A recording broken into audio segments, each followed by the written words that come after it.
hari ini telah viral di jagat media, persoalan kabur aja dulu.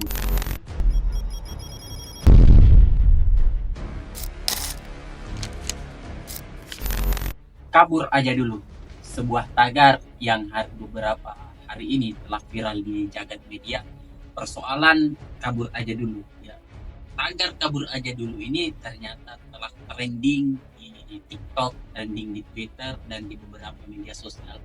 Karena tagar ini mengajak para pemuda-pemuda Indonesia untuk kabur aja dulu dari Indonesia.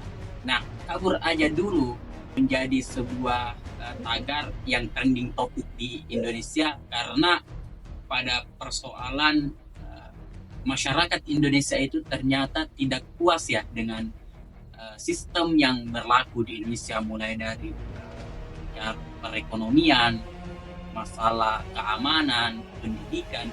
Jadi banyak masyarakat Indonesia yang ternyata tidak puas dengan apa yang terjadi selama ini di Indonesia.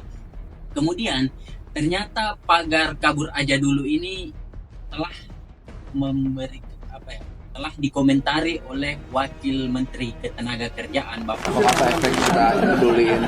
Ya, terakhir dari Kemenlu menyatakan kalau yang nggak masalah itu hak dari setiap warga. Kabur aja lah, kabur balik lagi. Ini sebenarnya tagar kabur aja dulu adalah sebuah tagar untuk mengkritisi sistem pemerintahan yang ada di Indonesia. Tetapi malah pemerintah kita yang ada di Indonesia itu ambil hati ya, baper persoalan hashtag kabur aja dulu itu. Nah, kalau kita memang bercerita persoalan sistem yang ada di Indonesia, kesejahteraan masyarakat Indonesia itu memang sangat-sangat jauh dari standar yang kita inginkan. Bayangkan ya, gaji UMR yang tertinggi di Indonesia itu dari kisaran 5 sampai 6 juta. Itu gaji UMR tertinggi di Indonesia. Sedangkan yang disampaikan Bapak Prabowo Subianto, kesejahteraan masyarakat Indonesia itu apabila mereka bisa menghasilkan gaji di angka 15 juta. Maka otomatis ketika 5 juta ataupun sampai 6 juta itu belum menunjukkan tentang kesejahteraan masyarakat Indonesia itu sendiri. Awal mula hashtag kabur aja dulu ini ternyata itu dimulai oleh salah seorang kepala desa yang meninggalkan jabatannya gara-gara hanya ingin berangkat ke Jepang dan menjadi tenaga kerja di Jepang.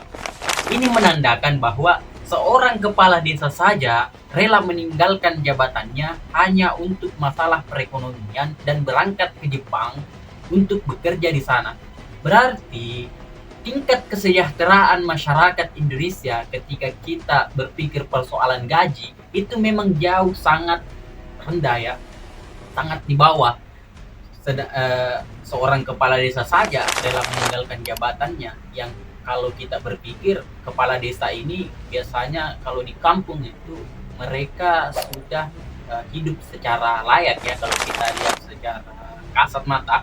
Tetapi ini kita kembali melihat bagaimana seorang kepala desa ini ternyata meninggalkan jabatannya. Ini juga lah menjadi pemicu utama bagaimana hashtag kabur aja dulu itu semakin diperkuat dan diviralkan oleh masyarakat Indonesia itu sendiri. Nah, kalau kita memang melihat bagaimana kriteria-kriteria para calon-calon mertua di Indonesia itu, mereka itu berharap agar mereka memiliki menantu di angka gaji UMR. Sedangkan masyarakat Indonesia itu sangat sulit atau sulitnya minta ampun ketika mereka baru bisa mendapatkan gaji dengan standar UMR tersebut. Kalau kita melihat jumlah lapangan pekerjaan di Indonesia dan jumlah tenaga kerja di Indonesia itu bandingannya sangat jauh. Kita lihat ya pada awal mula pada saat di periode pertama Presiden Joko Widodo menjabat di tahun 2014 sampai 2019, di angka resapan tenaga kerja formal di Indonesia itu sekitaran 15 juta. Nah, pada tahun 2019 di periode kedua Bapak Joko Widodo menjabat sebagai presiden, itu angka resapan tenaga kerja di Indonesia itu kembali menurun sebanyak 8 juta. Jadi tinggal 8 juta. Nah, pada saat Bapak Joko Widodo eh, digantikan oleh Bapak Prabowo Subianto menjadi presiden, angka resapan tenaga kerja itu ternyata cuma 1 juta. Jadi itu pun ketika kita melihat tenaga kerja yang ada di Indonesia hari ini, mereka sangat sulit untuk masuk ke resapan tenaga kerja formal tersebut. Karena kenapa? Banyak sekali orang-orang yang bersaing. Kemudian ketika kita masuk persaingan tersebut, untung kalau kita lolos, karena kembali lagi terhadap orang-orang dalam yang ada di membackup tenaga kerja tersebut. Nah, lalu kita harus kemana? Solusinya yaitu tadi, harus kabur dari Indonesia, kabur aja dulu.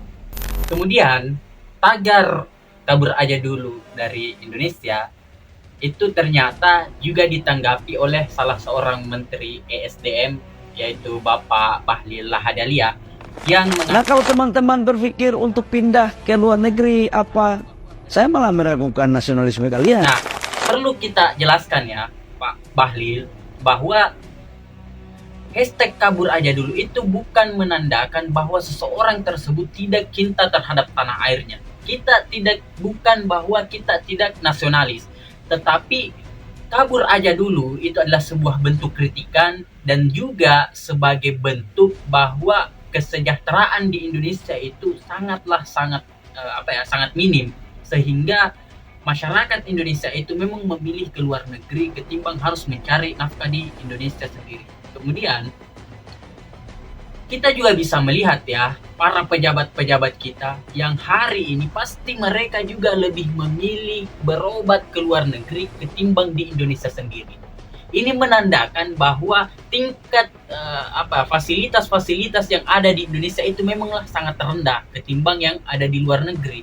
Sedangkan Bapak SBY kemarin, istri Bapak SBY itu dia itu dirawat di Singapura sampai ia wafat. Nah, ini juga menandakan bahwa memang tingkat kesejahteraan di Indonesia itu sangatlah rendah. Kemudian ketika kita diberikan pilihan, kita berpendidikan di Indonesia atau berpendidikan di luar negeri, otomatis hampir sekitaran 60% masyarakat Indonesia itu akan memilih berpendidikan di luar negeri ketimbang harus berpendidikan di negaranya sendiri. Inilah bentuk bahwa masyarakat inilah suatu bentuk bahwa pemerintah di negeri ini itu memang harus melakukan perbaikan mulai dari segi perekonomian, dari segi fasilitas, dari segi pendidikan dan dari segi tenaga kerjaan ataupun penyerapan tenaga kerja di Indonesia. Mungkin apa yang disampaikan oleh para netizen itu dan hashtag persoalan kabur aja dulu itu memang sangat benar ya kalau kita mengkaji secara dalam. Kita tunggu bagaimana tindak lanjut dari pemerintah kita menanggapi persoalan masyarakat Indonesia yang semakin mengeluh persoalan kesejahteraan mereka.